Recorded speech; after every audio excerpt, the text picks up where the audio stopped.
The elevator doors were still closing when Vivian Calloway raised her voice, loud enough for the entire lobby to hear. "I don't care how long you've worked here. You're done, Silas. Pack your things and get out before I call security." Every head in the marble lobby of Ashcroft Tower turned. Silas Hawthorne stood there in his gray janitor's uniform, a mop bucket beside him, water still dripping from the handle onto the polished floor he had just finished cleaning. He was 51 years old, his hands rough from 20 years of labor, his back slightly bent from decades of bending, scrum, and lifting. He had raised his daughter Ren alone since she was 4 years old, after cancer took her mother, in a hospital room that smelled like bleach and goodbye. He had never missed a single school recital. He had never been late on rent. And for the last 11 years, he had mopped the floors of this building every single night, arriving before the sun rose and leaving long after it had set. Vivian stood with her arms crossed, her heels clicking against the marble. As she paced closer, she was new to the regional management position, barely 3 months into the job, and she had made it her mission to modernize operations, which mostly meant cutting anyone she considered replaceable. She had watched Silas for 2 weeks, clipboard in hand, timing how long it took him to clean each floor, marking down every minute he paused to greet an employee by name or help an elderly tenant with a heavy bag. "You're too slow," she said, loud enough for the young interns gathered by the coffee cart to hear. "This building runs on efficiency, and frankly, a man with your circumstances, struggling to raise a kid on your own, showing up exhausted every day, it's just not sustainable for us anymore." A few people gasped. Someone near the security desk lowered their phone. Silas didn't move. He didn't argue. He simply stood there, calm, the way he always did when the world tried to tell him he was small. Then slowly a smile crossed his face. Not an angry smile, not a bitter one.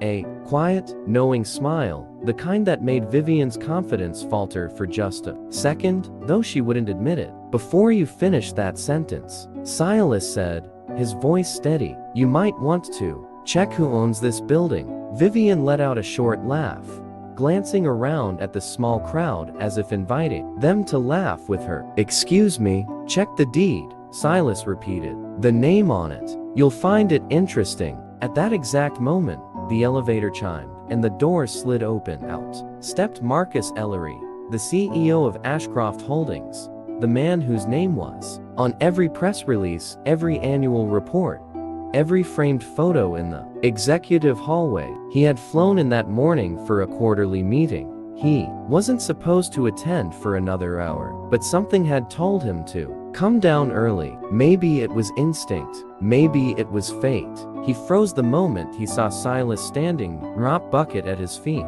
uniform soaked at the knees. "Silas," Marcus said, his voice suddenly unsteady. "What's going on here?" Vivian turned toward her boss, relieved to have backup. "Mr. Ellery, I was just letting this employee go. Budget restructuring. He's a janitor, and frankly, he owns 41% of this company," Marcus said quietly. The lobby went silent. Even the espresso machine at the coffee cart seemed to stop hissing. Vivian blinked. "I'm sorry, what?" Marcus rubbed his temples, the color draining slowly from his face. "Miss Calloway, this man is not just an employee. 11 years ago, when this company was on the verge of bankruptcy, when none of us could make payroll, when the banks had already begun drafting foreclosure paperwork on this very building, a silent investor stepped in. He paid off our debt. He saved every single job in this tower, including yours, including mine.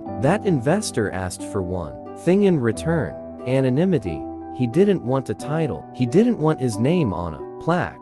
He wanted to walk through these halls like an ordinary man, to see how this company treated the people at the very bottom, the people most. Executives never even looked in the eye." Vivian's mouth opened, but no words came out. "That investor," Marcus continued, his voice barely above a whisper now, "was Silas Hawthorne." The color that had drained from Marcus's face seemed to drain from Vivian's as well.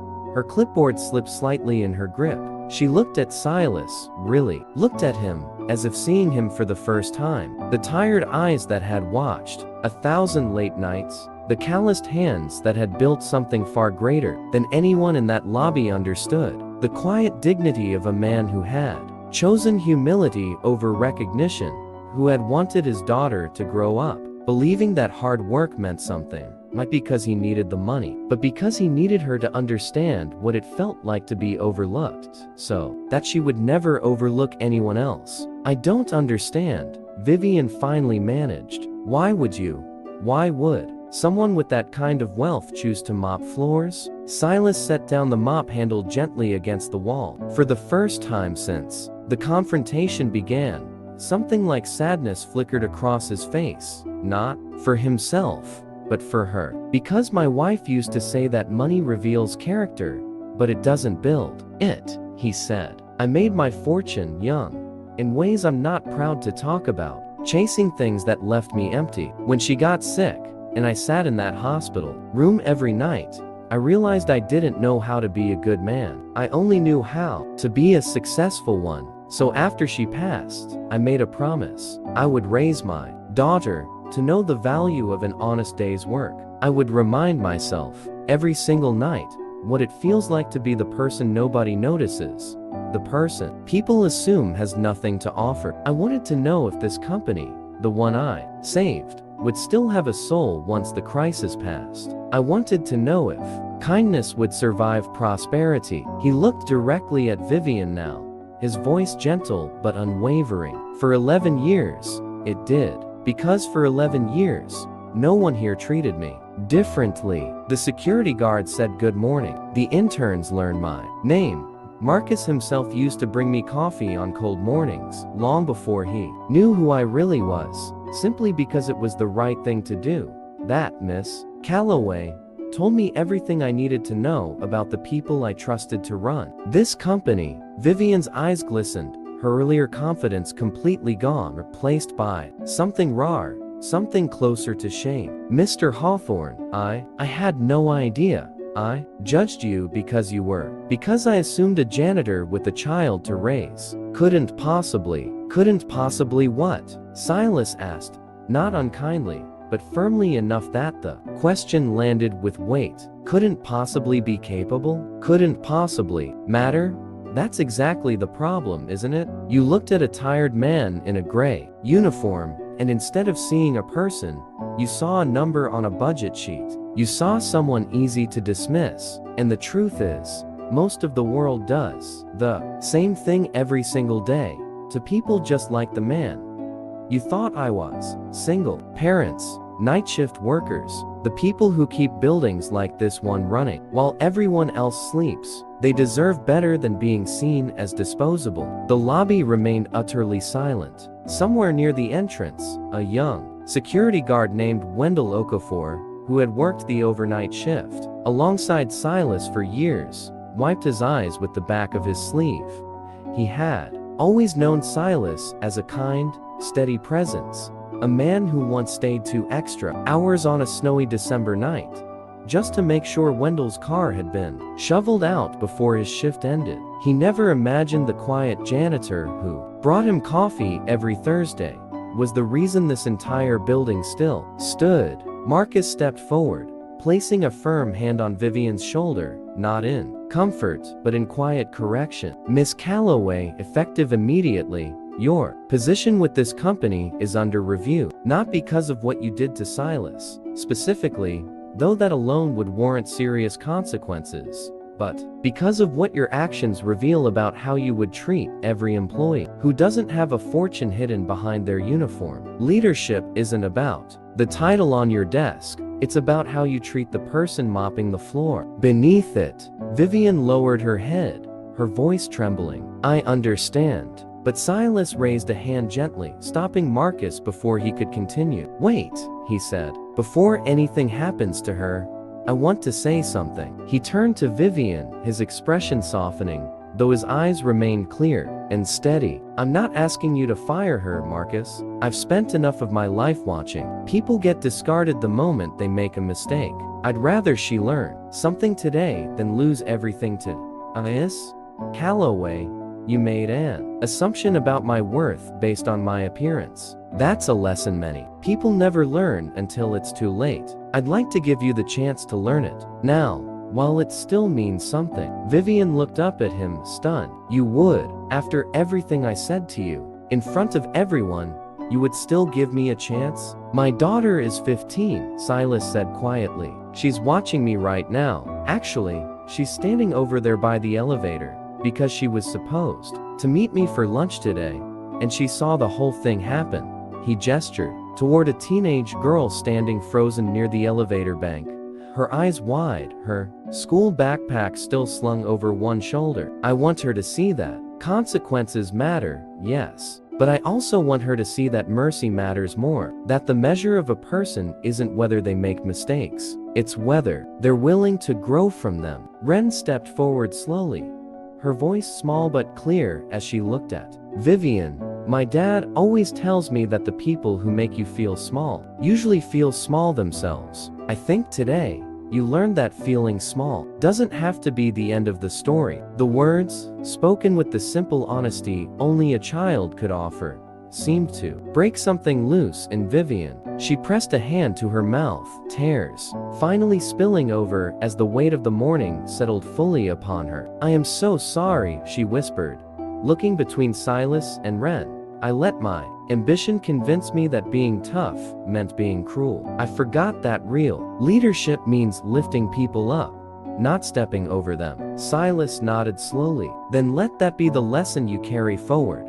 Not the humiliation of this moment, but the responsibility of it. Marcus cleared his throat, glancing at Silas for guidance. So what would you like to do with her position, given the circumstances? Silas considered for a long moment before responding. Put her on probation, 6 months, but her performance review won't be based on spreadsheets or efficiency reports. It will be based on the accounts of the very people she oversees, the janitors, the security guards, the interns, the people whose names she hasn't bothered to learn yet. If they say she's changed, truly changed, then she keeps her position. If not, then she'll understand exactly what it feels like to be let go by someone who never took the time to see her as a person. Vivian nodded fervently. That's more than fair. Thank you. As the crowd in the lobby slowly began to disperse, whispers rippling through the building faster than any company memo ever could, Marcus turned to Silas with a small, disbelieving laugh. You know, in 11 years, I never once told anyone who you really were. I always wondered what would happen the day the truth finally came out. Silas picked his mop back up, resting it against his shoulder the way he had for over a decade. And now you know. Are you finally going to stop pretending to be a janitor? Marcus asked, half joking, half genuinely curious. Silas smiled, the same quiet smile from before, the one that held no anger, only peace. Who says I was pretending? I think I've done more good with this mop than I ever did with the boardroom seat. Besides, someone still has to clean floor 14 tonight. Ren rolled her eyes affectionately, looping her arm through her father's. Dad, you really don't have to keep doing this. I know, Silas said, glancing down at her with the kind of love that had carried him through the darkest years of his life. But I want to. Every night I clean these floors, I remember why I started. Not because I need the money, but because I need to remember what it feels like to matter to people. Simply because I showed up, not because of what I own. As they walked toward the exit together, the late afternoon light spilling gold across the marble floor Silas had polished 1,000 times before, Wendell, the security guard, called out from his desk. See you tonight, Silas? Silas turned back, offering a small wave.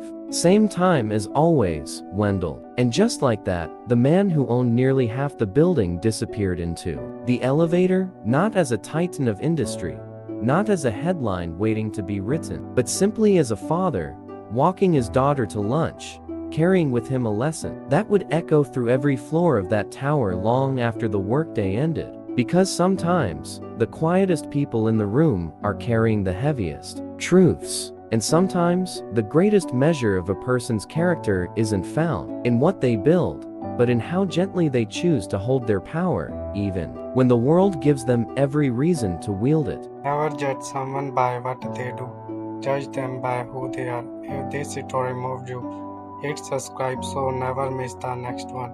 Thank you for watching.